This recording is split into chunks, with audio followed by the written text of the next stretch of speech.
కానీ పార్టీ పెట్టిండు,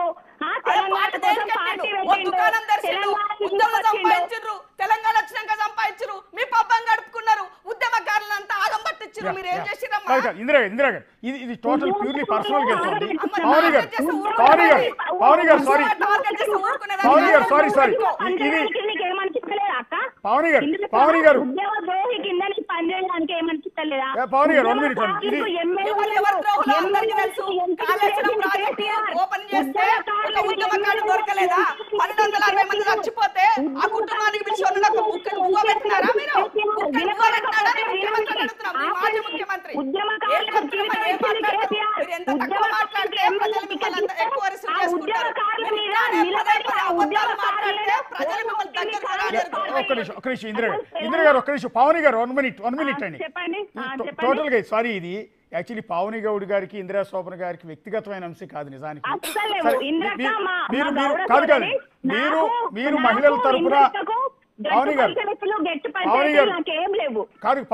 మీరు మహిళల తరపునే మీరు మాట్లాడుతున్నారు, ఇందిరా గారు కూడా మహిళల తరపునే మాట్లాడుతున్నారు. తప్పేం లేదు, ఇద్దరి మాటల్ని గౌరవిస్తాం, సొసైటీ కూడా ఇందిరక్క మహిళల తరపున మాట్లాడలేదు, ఇప్పటిదాకా మాట్లాడింది నేను విన్నాను. ఎవరి తరపున మాట్లాడిందంటే రేవంత్ రెడ్డి తరపున మాట్లాడింది.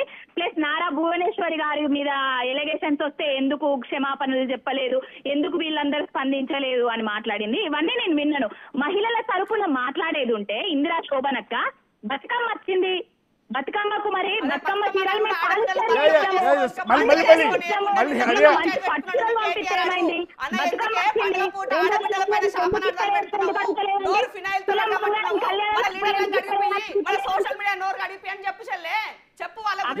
ఫైనల్ గా ఒక్కసారి సోషల్ మీడియా ఏంటి, సోషల్ మీడియా వారియర్స్ ఎవరెవరైతే నెగిటివ్ స్టేట్మెంట్ పెడుతున్నారో లా అనే పదం లేకుండా మీ సోషల్ మీడియాలో ఉన్నాయా చూడు. ఒక్కసారి నేను పెట్టినటువంటి పోస్టులకు కింద తోటి సోదరువే కదా నా సోషల్ మీడియా అకౌంట్ చెక్ చేయొక్కసారి, నువ్వు చెక్ చేయొక్కసారి ఏమేమి స్టేట్మెంట్ పెడుతున్నావు. పిచ్చి స్టేట్మెంట్. సబ్జెక్ట్ వైజ్ గా ఎడ్యుకేట్ చేయండి, ఈ సమాజానికి ఉపయోగపడే సలహాలు ఇవ్వండి. ఈ ప్రభుత్వం తీసుకొని సిద్ధంగా ఉంది. రేవంత్ రెడ్డి కోసం మాట్లాడిన రేవంత్ రెడ్డి ప్రతిపక్షంలో ఉండి కొట్లాడిండు, మిమ్మల్ని గడి నుంచి బయటకు నెట్టిండు.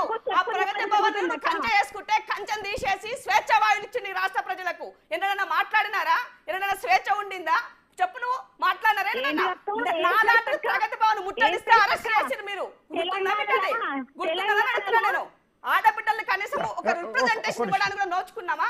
ఒక్కొక్క నిమిషం మేడం. పవన్ గారు కన్క్లూజన్ ఏంటి? ఈ వివాదం ఫైనల్ గా దీనికి సొల్యూషన్ ఏంటి? ఇప్పుడు ఆవిడ క్షమాపణ చెప్పింది, చెప్పిన తర్వాత కూడా కొండా సురేఖ మీద ఇప్పటికీ సినిమా ఇండస్ట్రీ నుంచి బీఆర్ఎస్ నుంచి ఆ విధమైన దాడి కొనసాగుతూనే ఉంది. ఏంటి దీనికి బ్రేక్? అంటే క్షమాపణతో కూడా బ్రేక్ ఎక్కడ అంటే కొండా సురేఖ గారు తక్షణమే కేటీఆర్ గారికి క్షమాపణలు చెప్పాలి. అసత్య ఆరోపణలు చేసినందుకు, నిరాధారమైన ఆరోపణలు చేసినందుకు ఏదైనా ఆధారాలు ఉంటే అవి బయట పెట్టి మాట్లాడాలి. ఎవరికైనా, ఇప్పుడు కేటీఆర్ గారికైనా భార్య ఉంటది, పిల్లలు ఉంటారు. అలాంటి వార్తలు చూసి వాళ్ళ భార్య పిల్లలు ఏమనుకుంటారండి? సమంత గారు ఏమనుకున్నారు? పాప ఆమె ఎంత బాధపడి ఉంటారండి. నేను అడుగుతాను ఒక్క నిమిషం అండి. అయితే మీరు అన్నది కరెక్టేనండి, ఎగ్జాక్ట్లీ కేటీఆర్ గారి భార్య పిల్లలు హర్ట్ అవుతారు, తప్పేం లేదు మీరు అడిగిన దాంట్లో. కానీ ఎట్ ఏ టైం ఎప్పుడైతే కొండా సురేఖ ఆ కామెంట్ చేసిందో వెంటనే ఆవిడ ఫ్యామిలీ మెంబర్తో ఎవరో ఒక బంధువుతో మాట్లాడిన ఒక ఆడియోని మీ బీఆర్ఎస్ వాళ్ళు మొత్తం సోషల్ మీడియాలో తిప్పుతూ ఉన్నారు. అది అత్యంత వల్గర్గా లేదు. ఆవిడికి భర్త పిల్లలు లేరా? కాదండి, పవన్ గారు తోడి కోడలతో మాట్లాడిన ఆడియోని ఒక నిమిషం, ఆవిడికి భర్త పిల్లలు లేరా? ఆవిడ కూతురు లేదా? మీలాంటి కూతురే ఉంది కదా, మరి వాళ్ళు ఫీల్ అవరా? ఇప్పుడు అది ఎవరు పెట్టిందండి? మరి ఆమె మాట్లాడినే కదా అండి, సరే ఆమె మాట్లాడినే కదా అండి. కొండా సురేఖ గారు ఇప్పటి నుంచి మాట్లాడతలేరండి. తెలంగాణ ఉద్యమం నుంచి ఉద్యమ ద్రోహుల పంచన చేరి తెలంగాణ ఉద్యమకారులను లకారాలతో సంబోధించిన చరిత్ర కొండా సురేఖ కదండి. కొండా సురేఖ అనేటమే మంత్రుల పదవుల గురించి, ఎమ్మెల్యే పదవుల గురించి ఎట్లా చేసుకొని వాళ్ళ కొండ మురళనకి ఎమ్మెల్సీ ఎట్లా ఇచ్చినారు, అక్కకు ఏమంటారు ఎమ్మెల్యే టికెట్ ఇచ్చారు, మీ పార్టీ మారంగానే మళ్ళీ అంతా రివర్స్ అవుతుందా? ఎట్లా చెల్లే చెప్పేదానికి ఒక పాబంది ఉండాలా? పాబంది ఉండాలా? ప్రజలు అన్ని గమనిస్తారు.